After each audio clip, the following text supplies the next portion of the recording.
Selamat pagi dan salam sejahtera. Perkenalkan kami dari kelompok 12 kelas A2 Pagi Manajemen. Nama kelompok Brigita Yurita Elensi dan Cecilia Veronica. Mata kuliah metode penelitian bisnis, hari atau tanggal ujian akhir semester, Rabu 26 Januari 2022. Dosen Ibu Melia Yosita SEMM. Baiklah, di sini kami akan mempresentasikan proposal kami yang berjudul Pengaruh Kecerdasan Emosional dan Kecerdasan Spiritual terhadap Kepemimpinan Transformasional, Kepuasan Kerja dan Kinerja Manajer pada Bank Syariah Indonesia Cabang Sungai Jawi di Kota Pontianak. Baiklah, di sini saya akan membacakan latar belakang penelitian kami. Latar belakangnya, perkembangan perbankan syariah yang cukup pesat mengidentifikasi bahwa perbankan syariah merupakan bisnis yang cukup prospektif. Sampai saat ini, terdapat 10 bank umum syariah, BUS, dan sekitar 23 unit usaha syariah atau UUS telah berdiri dan berkembang. Akan tetapi ternyata sampai ini jaringan perkantoran bank syariah baru mencapai 1.867 kantor cabang, yaitu sekitar 13% dari total keseluruhan jumlah kantor perbankan di tanah air. Sementara pasar perbankan syariah baru sekitar 3% dari pertumbuhan ekonomi perbankan nasional. Secara pengembangan perbankan syariah ke depan adalah yang pertama, terpenuhinya syariah compliance. Yang kedua, diterapkannya prinsip kehati-hatian produktivitas banking dalam operasional perbankan syariah. Yang ketiga, terciptanya sistem perbankan syariah yang lebih kompetitif dan efisien. Yang keempat, terciptanya stabilitas sistematik serta teranalisisnya kemanfaatan bagi masyarakat luas.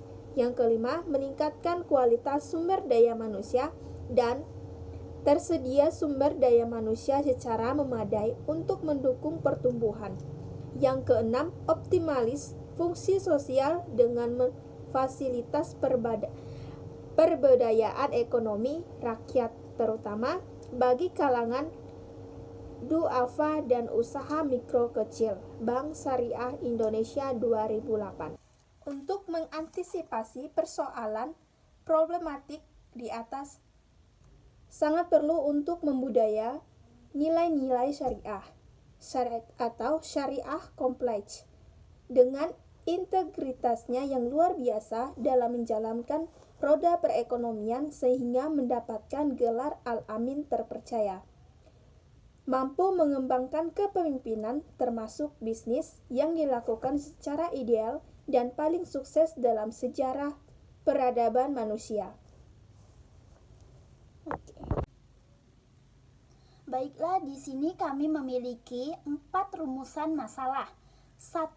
Bagaimana penanganan terhadap pengaruh kecerdasan emosional dan kecerdasan spiritual terhadap kepemimpinan transformasional, kepuasan kerja, dan kinerja manajer pada Bank Syariah Indonesia Cabang Sungai Jawi di Kota Pontianak. Kedua, bagaimana hubungan kecerdasan emosional, kecerdasan spiritual, kepemimpinan transformasi, dan kepuasan kerja terhadap kinerja manajer di Bank Syariah Indonesia Cabang Sungai Jawi di Kota Pontianak. Ketiga, bagaimana kepuasan kerja dapat mempengaruhi kinerja di Bank Syariah Cabang Sungai Jawi di Kota Pontianak. Keempat, bagaimana kepemimpinan transformasi, kepuasan kerja dan kinerja dapat mempengaruhi kecerdasan emosional dan kecerdasan spiritual terhadap kepemimpinan transformasional, kepuasan kerja dan kinerja manajer pada Bank Syariah Indonesia Cabang Sungai Jawi di Kota Pontianak. Pertanyaan penelitian. Di sini kami mempunyai 3 pertanyaan penelitian. Yang pertama, Apa saja rencana yang digunakan manajer untuk mengembangkan kecerdasan emosional dan kecerdasan spiritual terhadap kepemimpinan transformasional, kepuasan kerja, dan kinerja manajer pada Bank Syariah Indonesia Cabang Sungai Jawi di Kota Pontianak. Yang kedua, bagaimana metode pemimpinan manajer pada Bank Syariah Indonesia Cabang Sungai Jawi di Kota Pontianak. Dan yang ketiga, bagaimana dampak metode pada kecerdasan emosional dan kecerdasan spiritual terhadap kepemimpinan transformasional, kepuasan kerja, dan kinerja manajer pada Bank Syariah Indonesia Cabang Sungai Jawi di Kota Pontianak. Selanjutnya yaitu tujuan penelitian. Penelitian ini bertujuan untuk meneliti, menguji dan mengkaji pengaruh kecerdasan emosional dan kecerdasan spiritual terhadap kepemimpinan transformasional, kepuasan kerja dan kinerja manajer pada Bank Syariah Indonesia Cabang Sungai Jawi di Kota Pontianak.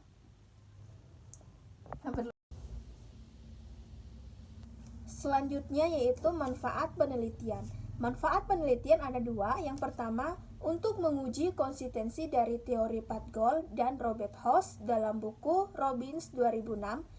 Dalam Pat Gould teori dikatakan bahwa kepemimpinan bukan determinan langsung dari kepuasan dan kinerja, namun kontribusinya pada kepuasan kerja dan kinerja melalui faktor kontingensi dari faktor lingkungan, budaya, organisasi, struktur tugas, otoritas, dan kelompok kerja, serta faktor kontingensi dari bawahan, lokasi, kendali, pengalaman, serta persepsi.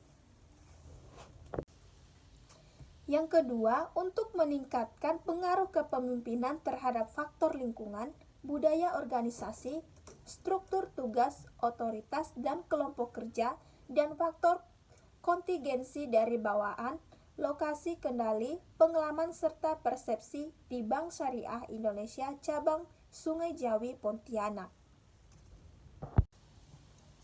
Baiklah, dalam penelitian kami yaitu menggunakan teori kepemimpinan transformasional oleh Burns tahun 1978 yang dikutip oleh Yuk tahun 2000.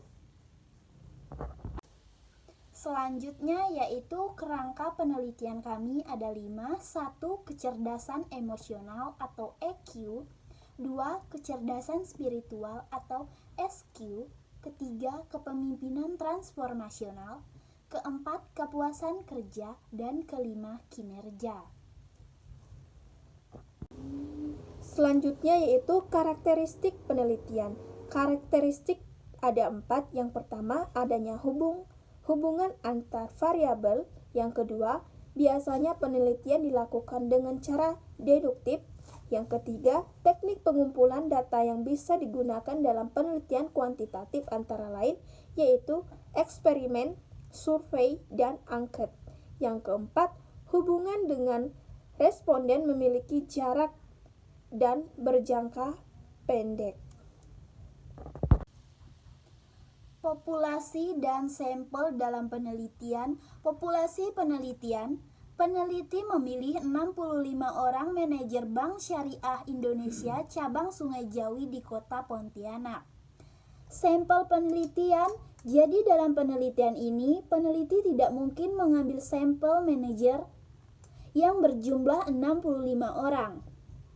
Teknik pengambilan sampel menggunakan probability sampling dengan random simple sampling, yaitu pengambilan sampel secara acak dari populasi karena populasi dianggap homogen. Selanjutnya, teknik penelitian. Di sini kami menggunakan teknik penelitian kuantitatif, yaitu pengambilan sampel acak secara sederhana, simple random sampling, pengambilan sampel acak sederhana kesempatan yang sama bagi setiap anggota populasi untuk menjadi sampel penelitian dengan menggunakan nomor undian. Selanjutnya, daftar pustaka yang menjadi pedoman dalam penelitian kami yaitu sebagai berikut.